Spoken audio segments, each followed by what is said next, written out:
I'll tell you a story, John.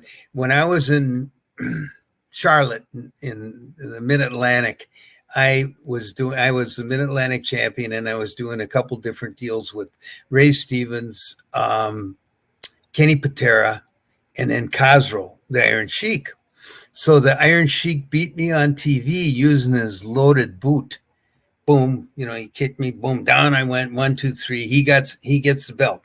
So about 2 weeks later, I'm wrestling him on TV.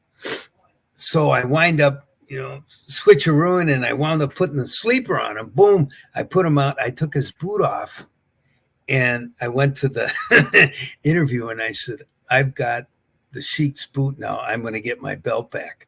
So the next week, I'm wrestling at 3. We had a matinee. We had one at 3:00 in Roanoke, Virginia, which is about 90, 100 miles from Charlotte.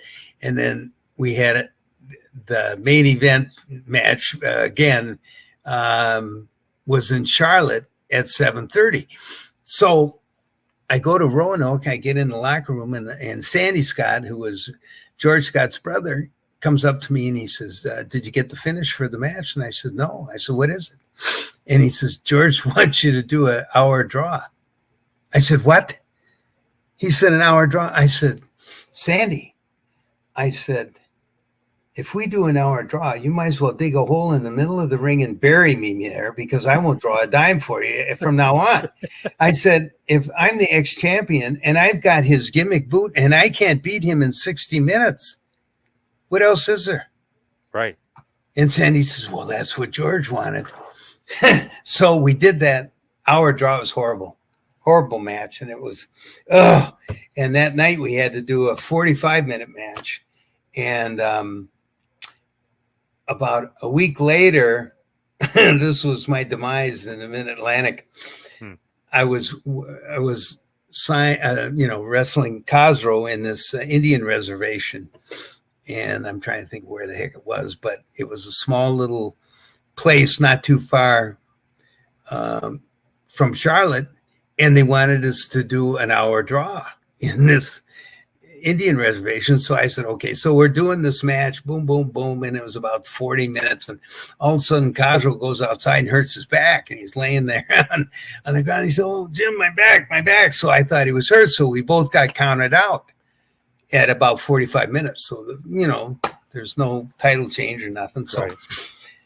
9:00 the next morning, I get a call from the secretary at the office, and she says, Jim, George would like to have you come in and talk to him. And I said, okay. So I drive in there, and 9:00, and I said, George, what's up? And he says, geez, he says, what happened last night?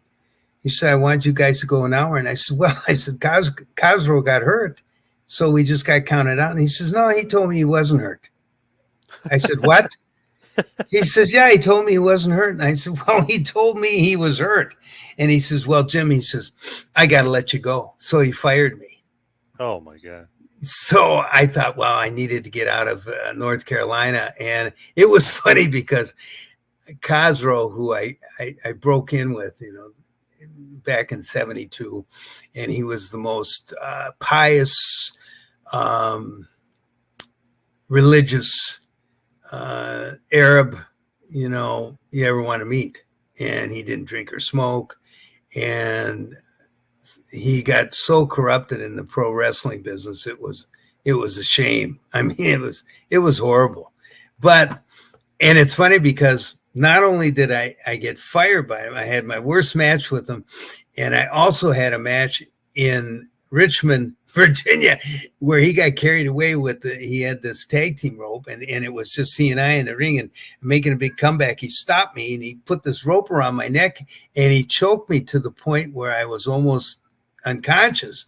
Oh my and God. He went to throw me through the ropes, and I fell through the ropes and I hit the side of my head. I had 29 stitches in the side of my eyebrow here. Geez. And I was out like a mackerel. And he said to me, what happened? And I said, Khosrow, I said, you choked the shit out of me. I said, yeah. And he says, no. So I was glad to get out of, Charlotte. And, I saw Khosrow many times since, and I, worked with him in New York, and he was just, God bless him. I mean, the substance abuse just took over his life. He was just completely gone. Thank you for watching the Hannibal TV. Please like this video if you enjoyed it.